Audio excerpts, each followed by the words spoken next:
Paulo Henrique, eu sou o criador e diretor de Minhas Mãozinhas, o primeiro desenho animado em Libras. Eu já trabalhei em projetos como Sítio do Pica-Pau Amarelo, Turma da Mônica, Osmar, a primeira fatia de pão de forma, e já participei de projetos internacionais e muitos comerciais para a TV. O desenho Minhas Mãozinhas surgiu de uma dificuldade que eu mesmo tive quando eu fui me comunicar com uma pessoa surda. A gente estava em uma mesa assim e no fim aqui perto de mim tinha um sal. E a pessoa do outro lado da mesa era uma pessoa surda que queria me pedir o sal emprestado. Uma situação simples do cotidiano que muitos de nós passamos e é algo muito simples. Mas a pessoa surda tentou se comunicar comigo, eu não estava entendendo o que ela queria.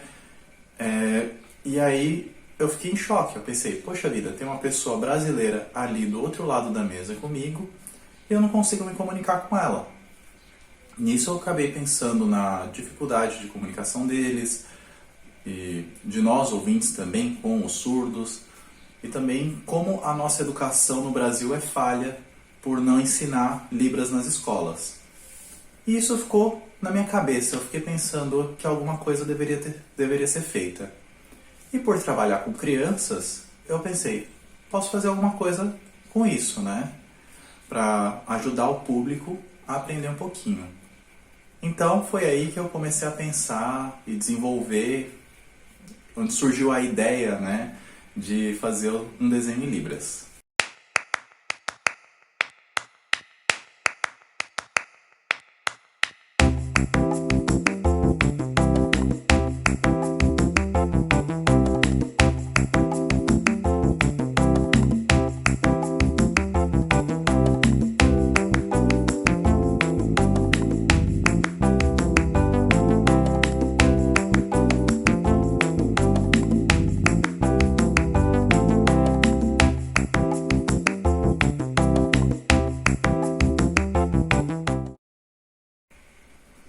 Então, para começar a fazer um desenho em Libras, primeiro, depois que tive essa ideia, eu pensei, tá, quero fazer um desenho em Libras, e agora? Porque eu não estava inserido na comunidade surda, eu não sabia o que eu deveria fazer, como lidar com o público. Então, se para pedir um sal, se para poder passar um sal eu precisei da ajuda da irmã da pessoa surda para me falar o que ela queria, imagina fazer um desenho, né? Mas então, tudo tem que começar de algum lugar, então comecei a pesquisar. Falei, vou pesquisar um pouco para tentar fazer alguma proposta, pelo menos um rascunho, para poder validar isso depois. Então, com isso, eu comecei a pesquisar, pesquisei muito sobre a comunidade surda, pesquisei sobre o funcionamento da língua de sinais, tanto no Brasil como no mundo, pesquisei o público, quantos brasileiros tem surdo, tem aqui, surdos, quantos tem lá fora. E com essa pesquisa eu vi que eu pesquisei também o entretenimento, a quantidade de entretenimento que tem, os desenhos que tem por aí. E eu fiquei em choque, porque mesmo trabalhando por tanto tempo com desenho animado, eu nunca tinha visto alguma coisa em Libras, um desenho em Libras. Atualmente, quando se faz um projeto que usa verba do governo, eles exigem sim a janelinha de intérprete, legenda e audiodescrição. Mas isso ainda assim, muitos desenhos não pensam no público surdo. Porque isso já é um grande avanço, você ter a janela, legenda e audiodescrição. Mas muitas vezes o personagem ali na tela fala muito rápido, ou então tem muita coisa acontecendo na tela, e fica difícil, principalmente para uma criança, acompanhar uma janela e ficar olhando, olha para a tela, olha para a janela. Ficar nessa divisão de atenção. Isso acaba quebrando a imersão da criança e de qualquer espectador. Muitos adultos até, o que eu escuto por aí, falam que não gostam de ver filme legendado, justamente por essa divisão de atenção. Imagina um desenho. Então, fiz toda essa pesquisa para poder fazer esse esse rascunho de como seria minhas mãozinhas. E eu vou falar um pouquinho sobre cada item que eu descobri nessa pesquisa e como foi esse desenvolvimento e, consequentemente, essa validação do projeto.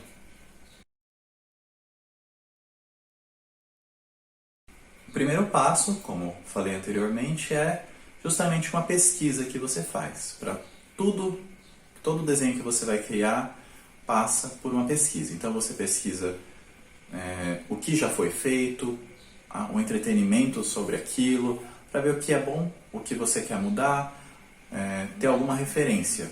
E, mais do que isso, né, eu tive que fazer uma pesquisa para me inteirar sobre a comunidade surda, saber o funcionamento da língua de sinais. E nessa pesquisa adorei, eu achei muito legal, porque Libras, por ser uma língua espacial, por ser uma língua que está em constante movimento, é muito legal para o desenho animado, porque você consegue fazer umas brincadeiras que o som, um desenho por voz, não te permite. Por exemplo, se eu fizer, tive uma ideia, posso colocar uma lâmpada para poder representar isso, e facilita tanto para o surdo, para poder ver e aprender o sinal, quanto para o ouvinte olhar e já conseguir entender o que está acontecendo ali na tela, né? Conseguir entender pela representação visual o que o sinal em Libras significa. Então, isso é um grande trunfo aí que a gente descobriu que pode representar Libras dessa forma.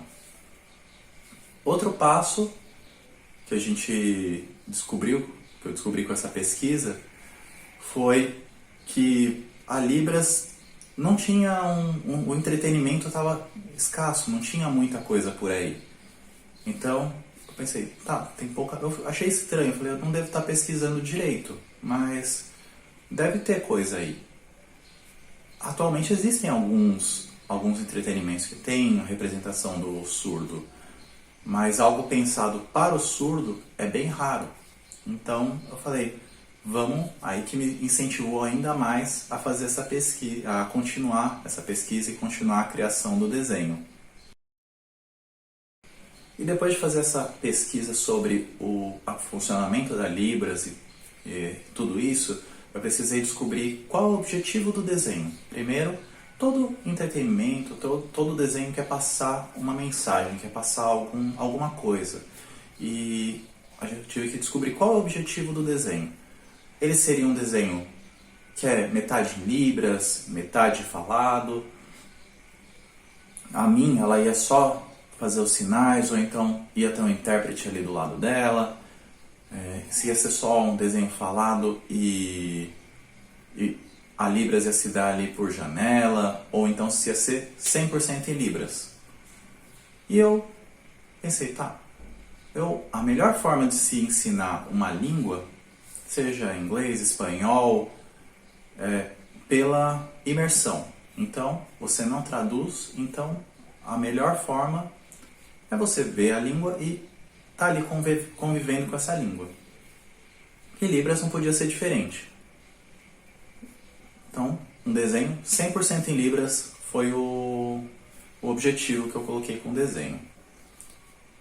Um desafio maior ainda, porque não tinha, pelas minhas pesquisas, não tinha nada na época, não tinha nada dessa forma. Falei, vamos fazer um desenho 100% em Libras, vamos tentar esse desafio. Com o objetivo do desenho definido, que vai ser um desenho 100% em Libras, começou a tomar forma ainda mais a ideia. Então, se ia ser um desenho 100% em Libras, eu precisava pensar nos personagens para eles seguirem e representarem a língua de sinais da melhor forma possível. Então, por isso ela foi criada aqui com todos os elementos que facilitam a visualização da língua de sinais. Por exemplo, a mão da Min, ela é uma mão grande aqui. Pode ver, ela é uma mão grande, mas ela é um pouquinho fina. Justamente para quando você viu um D, viu esse sinal aqui, ele é fácil de você visualizar. Vai fazer assim, vai fazer assim. Cada configuração de mão é bem representado com uma mão como essa. Isso veio depois de vários desenhos. Eu fiz mãos mãos pequenas e gordinhas, eu fiz mãos mais alongadas e mais finas, e fiz testes também com imagens sobre o alfabeto manual, outras configurações de mão também, para poder ver como essas mãos iam representar a língua de sinais, né? Como elas funcionariam. E essa daqui foi a escolhida. Outros elementos, como por exemplo o rosto da minha aqui, ele é um rosto grande e circular, justamente para lembrar coisas como emojis, que são bem expressivos, né? E são fáceis de visualizar. Por isso a mim, ela não tem muitos elementos no rosto, ela é um redondo assim, com os olhos e os elementos do rosto para poder, se ela tá brava ou surpresa, você consegue visualizar muito bem isso. Tudo isso e a gente precisa disso para poder representar a língua de sinais e também para mostrar para o ouvinte que Libras não são só as mãos. Libras está no corpo todo, então a gente precisava representar isso da melhor forma possível. Outros elementos como o olho é grande para poder, se ela coloca o olho um pouquinho menor ou um pouquinho maior, você consegue enxergar bem na tela, seja aumentando aqui mais longe ou mais perto da tela, você consegue ver bem isso. Outros elementos como o braço dela, ela é um braço um pouquinho comprido, tem essas mangas um pouquinho maiores, para poder dar um bom recorte para você conseguir enxergar bem a mão com o corpo, né? Então, se ela fizer algum sinal aqui perto da camisa dela, você consegue enxergar bem como está a mão, você consegue enxergar o braço. Então, isso foi depois de muitos desenhos de teste. A mim passou por várias formas. A mim já foi pequena, foi bem baixinha e meio gordinha, ela já foi mais alta e um pouco mais magra, já foi mais velha, já tentei mais desenhos mais novos e outros estilos de desenho também. E ela chegou nessa forma aqui. O esquilo também passou pelo mesmo trabalho, passou por várias formas, vários estilos, até chegar em como ele é. Também teve o mesmo trabalho da mim, depois que definiu a personagem principal, o esquilo já foi mais tranquilo de fazer, foi mais fácil porque eu apliquei os mesmos conceitos da mim aqui no esquilo. Então foi mais tranquilo de fazer, mas é muito gostoso você fazer toda essa pesquisa e descobrir como funciona para poder representar isso no desenho.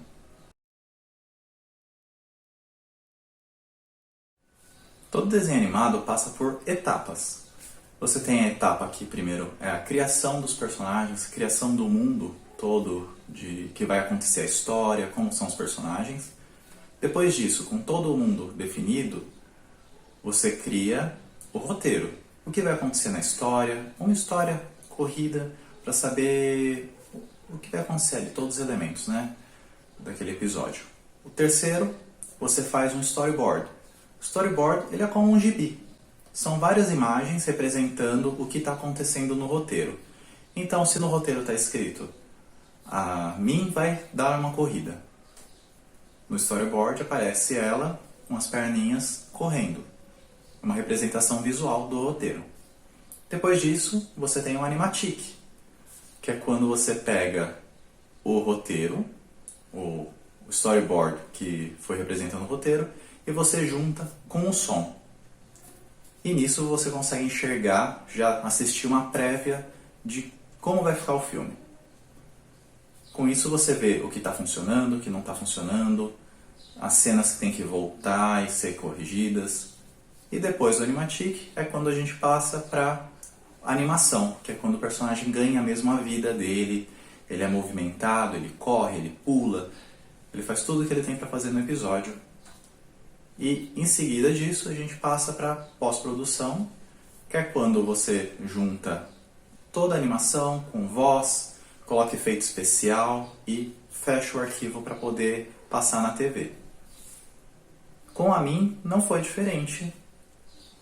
A gente teve que pensar nas mesmas etapas. Só que a diferença que a gente encontrou é que várias dessas etapas do desenho animado tradicional não funcionariam com um desenho em libras. Então a gente teve que repensar algumas etapas para poder fazer o nosso projeto. Por exemplo, a criação do universo do mundo, já foi feita. O roteiro, a gente já bateu um problema aí, porque com um texto escrito, com a língua tão visual quanto a Libras, não ia funcionar direito, e a gente não ia ter um bom controle para os próximos episódios.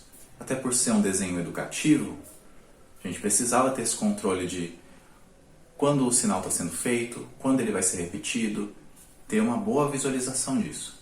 Então o nosso roteiro, ele virou uma planilha do Excel. A gente tem o número da cena, o que acontece na cena, qual sinal acontece naquela cena. E com isso a gente vê facilmente quantas vezes aquele sinal é repetido.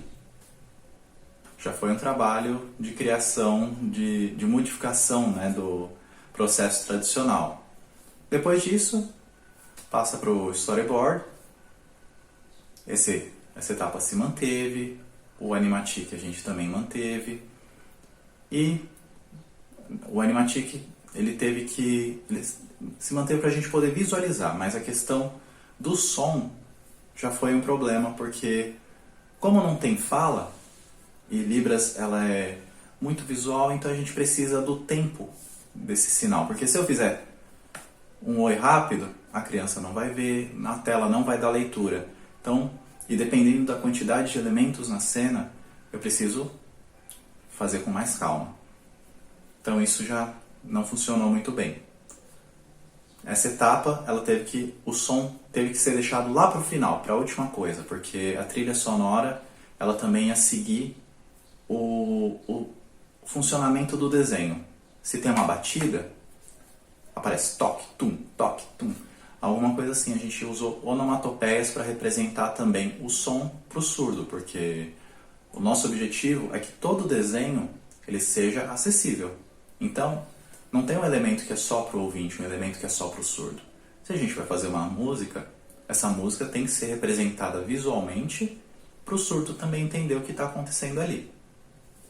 Então, essa etapa foi alterada também. Aí a gente passa para a animação. Tudo isso feito, anima os personagens, aí que a gente dá um trabalho e um bom cuidado de saber o sinal tá rápido, aumenta a cena. Tá devagar demais? Pode dar uma acelerada. Tem que repetir? Faz mais uma cena com o sinal para ele ser melhor entendido. Depois a gente passa para pós-produção para juntar só a imagem nesse caso, no caso do nosso projeto. Vira um vídeo totalmente com a imagem, passa pela revisão dos nossos professores e intérpretes de Libras, e depois disso a gente manda fazer o som. Aí então o esquilo está andando, pode ter uma batida, o elefante, por exemplo, no caso do primeiro episódio, quando ele aparece, ele tem as batidas, então faz tum, tum, tum. Tem uma batida forte ali de tambor.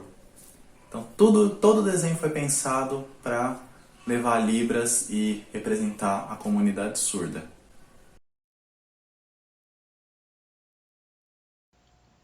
Olá, tudo bem? Meu nome é Tatiane. Eu trabalho como professora e instrutora de Libras.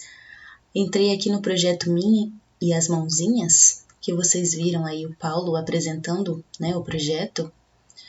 Quando ele criou o desenho, ele me deu para que eu organizasse visualmente os personagens e combinasse com a execução dos sinais. Junto com a intérprete de Libras, nós estudamos a melhor execução, a melhor forma de se tornar um desenho mais visual para que os personagens conseguissem transmitir a mensagem em Libras e ajudassem no aprendizado dessa língua, né?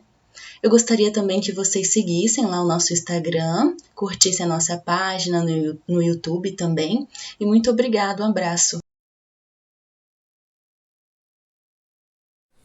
Outro cuidado que a gente teve que ter foi a questão da duração dos episódios, porque normalmente os episódios de desenho animado têm uma duração definida, mas a gente não quis deixar o desenho corrido ou então ter algum problema pela questão de definição de tempo. Então, o que a gente fez foi, vamos pensar na Libras. Se o episódio tiver que ficar um pouco maior ou um pouco menor, tudo bem. A gente tem toda essa flexibilidade. Então, nossos episódios eles têm um pouco mais, um pouco menos, justamente por isso. Porque no meio da produção a gente viu, vamos colocar mais uma cena aqui para repetir um episódio, repetir um sinal. Então, a gente coloca quantas vezes mais o sinal precisar, aumenta a cena, aumenta a duração, deixa mais devagar os sinais, justamente por isso, para poder o surdo e o ouvinte visualizarem bem e aprenderem melhor os sinais. Tudo isso que eu falei até agora foi a criação, foi a parte inicial. Falei um pouquinho de como a gente chegou a fazer o desenho animado, mas até esse momento, no começo, eu tinha feito só o comecinho do primeiro episódio. Eu tinha feito a parte da Caminho tá na casa da árvore. Porque justamente por ser uma ideia nova, uma ideia que não tinha sido feita, eu precisava pensar, mostrar isso, como ia funcionar. Porque é muito difícil das pessoas entenderem como funciona uma ideia nova sem elas realmente verem. Então nisso, tinha feito aquele pedacinho a mim lá na casa da árvore, falando com o esquilo, e peguei todo esse material que eu escrevi, como eu pensei que ia ser o desenho, que ia ser 100% em Libras, a minha dessa forma por causa disso. Listei todos os argumentos. E cheguei com esse pedacinho do vídeo para poder mostrar para os professores surdos e para a intérprete, para a gente fazer uma reunião e ter a validação pedagógica disso.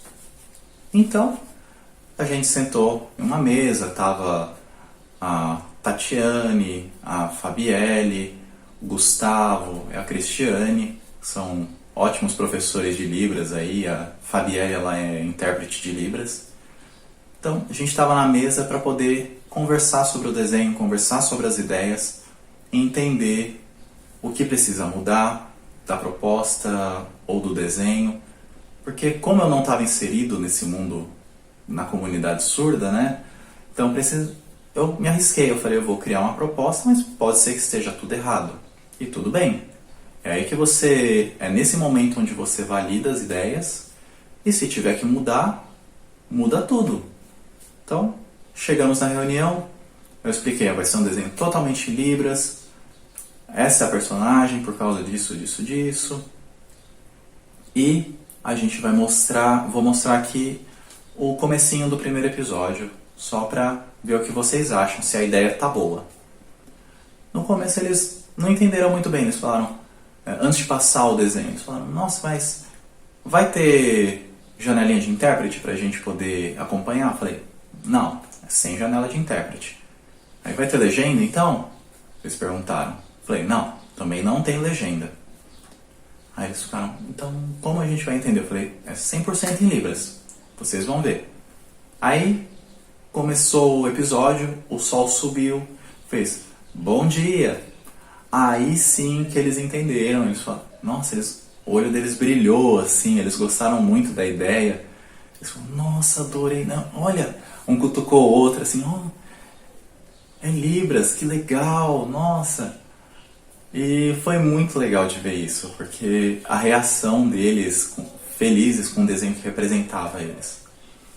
E por sorte, a pesquisa que eu fiz deu tudo certo.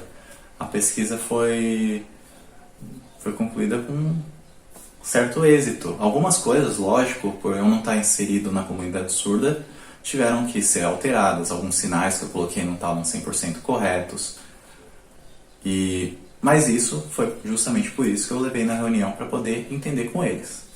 Eles falaram, esse sinal é melhor mudar.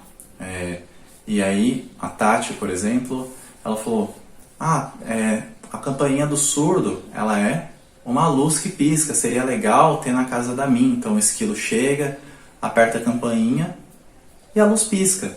Eu achei muito legal essa ideia. Eu não conhecia a Campainha do Surdo e a cada reunião eles vão colocando, eles vão me dando mais ideias, a gente descobre e vê o que mais a gente pode colocar ali no episódio. E essa foi uma ideia ótima que a gente acrescentou e foi muito bom. O pessoal sempre fala da campainha na casa da Min. Muitas crianças falam, nossa, olha, é igual da nossa casa. E é muito legal ver isso. Então, nesse momento, quando a gente fez essa reunião, eu falei, esse é o comecinho do episódio, vai ter o episódio completo e eu preciso da ajuda de vocês. Eles toparam, falaram, nossa, muito legal, vamos fazer sim. E estão aí seguindo com a gente até hoje, fazendo os episódios.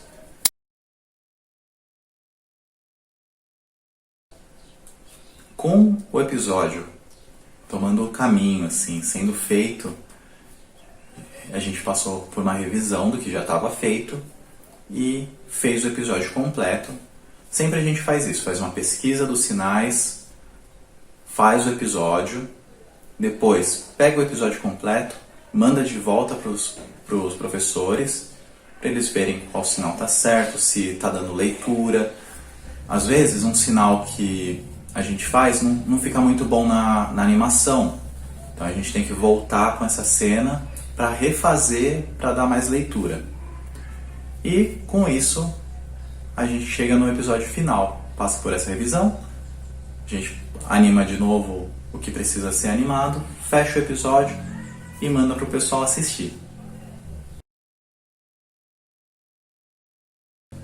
Outra parte que a gente teve esse cuidado foi a música. E foi muito engraçada a conversa com o músico, o pessoal da Café Maestro, né? Eu fui conversar com o Marcelo, que é o nosso músico. Ele chegou, me recebeu, a gente estava conversando que eu tinha um projeto de desenho animado e falou, nossa, legal, vamos fazer, que eu adoro criar música para desenho animado. Falei, tudo bem, mas esse é um desafio. Eu preciso que você crie música para um desenho para surdo. Ele ficou assim, falou, nossa, muito interessante, eu topo o desafio. E foi muito legal, porque aí eu falei para ele sobre, nessa reunião que eu tive com os professores surdos, sobre a interação deles com o som. A gente conversou sobre tudo isso e eu passei para o músico. Falei, então, qual seria a ideia? A ideia é fazer uma coisa com mais percussão. Então você coloca tambor, você coloca coisas que vibrem, para que o surdo, se ele aumentar o volume da casa dele, ele sinta a vibração. Então todos os nossos episódios, as músicas seguem a história, tem tambor, tem muita vibração, para que a criança ou o espectador consigam sentir também o som. Não é uma coisa só para você ouvir, ou então uma coisinha que está ali no fundo e não faz parte da história. Tá tudo junto, tudo conectado. Então nisso, falei para ele, topa o desafio? Ele falou, topo. Ele criou a trilha sonora do primeiro episódio. Então, quando o elefante chega, tem aquele tambor, tum, tum, tum. E quando precisa de algum outro som, às vezes aparece uma onomatopeia na tela, aparece um tum, toque.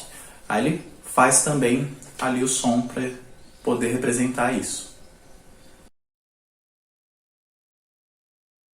Olá, eu sou Marcelo Castro, produtor musical, e Min e as Mãozinhas foi um projeto muito desafiador, porque a gente tinha que atingir dois públicos muito específicos, né? A criança ouvinte e a criança não ouvinte. Para isso a gente optou por trabalhar com instrumentos percussivos, com tambores. Por quê? Porque esses instrumentos, além do som, eles passam uma vibração, né? Então se você se aproxima do alto-falante da televisão, você sente uma vibração, e isso é muito importante para a criança não ouvinte sentir, né? o que está acontecendo ali na animação. E trabalhamos também com influências da música brasileira, que já favorece bastante a percussão, né? Porque a música brasileira é muito percussiva, e procuramos também colocar melodias e harmonias que ficassem agradáveis para a criança ouvinte, né?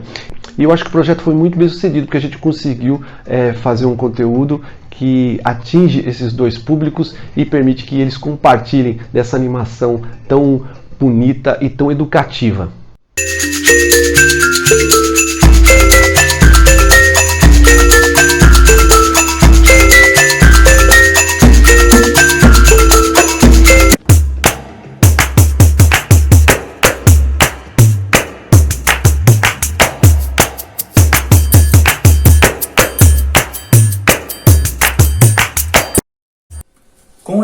fechado, revisado, música feita, tudo junto e pronto para passar, aí a gente precisava da validação dos maiores críticos, que eram justamente as crianças. Porque de nada adianta você ter um desenho super bem pensado, um desenho muito atrativo.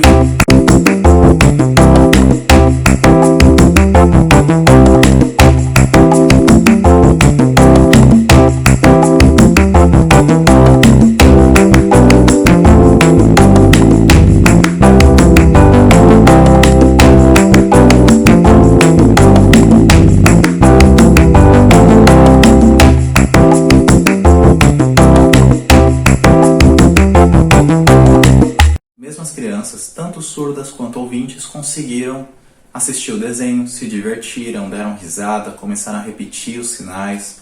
Muito legal ver a reação das crianças ouvintes, porque você tinha o sinal do elefante, então você tinha o sinal do elefante e elas repetiam ali, faziam, nossa, o elefante.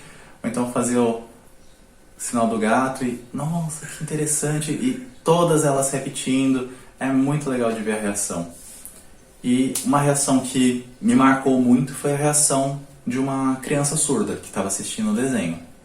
Porque ela chegou no auditório e sentou assim no colo da mãe. Mas sentou não virada diretamente para a tela, ela virou do lado, para a mãe e para a tela. E nisso, quando o sol subiu e fez bom dia, aí a criança viu, o olho dela abriu assim e falou, eu entendi, que legal. E nisso, quando ela viu que o desenho era em libras, ela já estava virada, ela virou, sentou reta. Ela ficou só olhando para a tela. Isso foi muito legal de ver, porque a gente viu que o desenho realmente estava representando ela, que ela viu que desde o começo era um desenho para ela, era um desenho que ela ia entender o que estava sendo passado ali. E isso me marcou muito, eu gosto muito de lembrar dessa história. Depois dessa validação com os críticos, né, as crianças, a gente teve que passar por outra validação, porque a gente queria fazer um desenho pedagógico, um desenho bem certinho na questão educacional.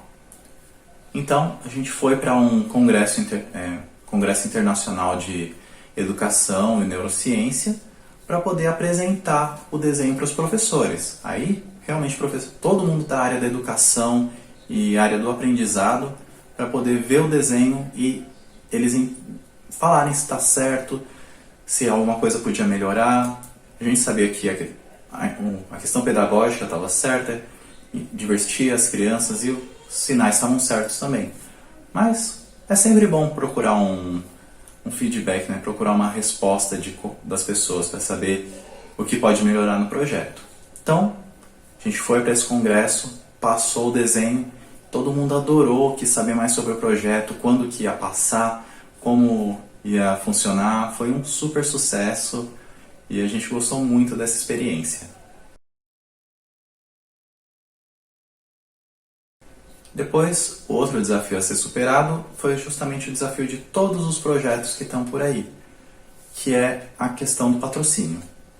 E então a gente foi atrás de outros estúdios para procurar um suporte, bateu na porta ali, explicou a ideia, mas a maioria queria mudar o desenho, falar que não, desenho 100% em libras não funciona, vai ter que ser um desenho ou todo falado com um pouquinho de libras, ou então a mim pode ser uma personagem que usa libras, mas aí tem que ter outro personagem de suporte para poder falar tudo que ela faz.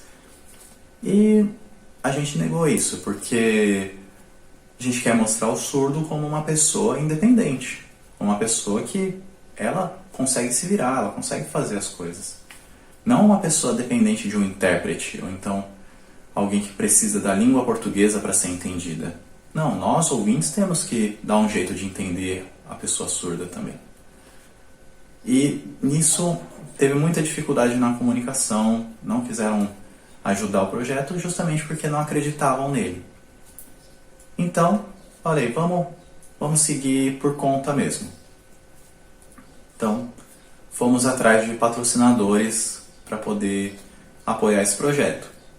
E nisso a gente encontrou o pessoal da Potencial, que eles descobriram o projeto e adoraram a ideia, falaram, nossa, um desenho diferente, 100% em Libras, inclusivo, vamos apoiar sim. E, graças a eles, a gente conseguiu a verba para poder fazer a temporada.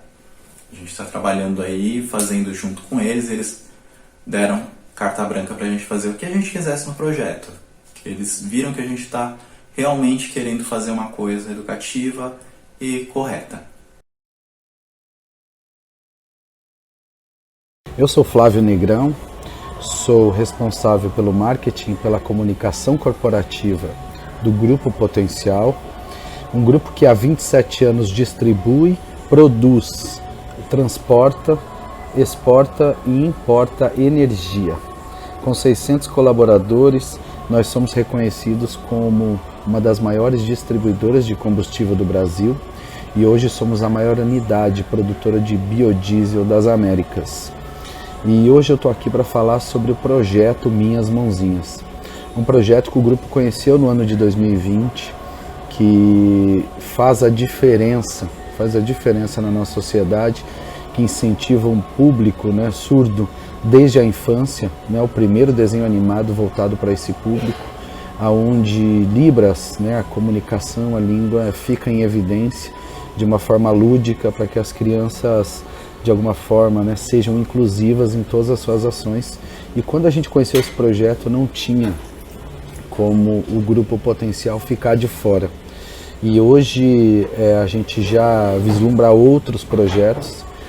A gente quer levar, né, Libras para dentro dos nossos postos. Nós queremos ser a primeira distribuidora de combustível do Brasil a treinar o seu time de atendimento em Libras, para que essas 10 milhões de pessoas, né, se sintam acolhidas quando estiverem dentro dos postos Potencial, se sintam reconhecidas nessa comunicação.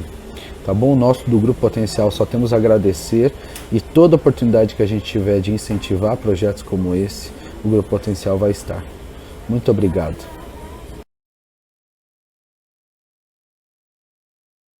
Atualmente o projeto está em desenvolvimento, está sendo feito. A gente vai criando os episódios, às vezes demora um pouquinho mais, porque a gente vai voltando pela correção, ou então, por causa da pandemia, muitas coisas do governo elas estão muito devagares, né? A liberação de verba acontece de uma forma bem devagar, mas está sendo feito, a gente está criando os desenhos e eu coloquei para mim, para o meu estúdio, para poder pensar em mais projetos com cunho inclusivo, principalmente na questão dos surdos. Então tem outros projetos aí, não só a série da Min, que eu estou desenvolvendo e estou criando para poder criar e fazer muito mais entretenimento para o público surdo.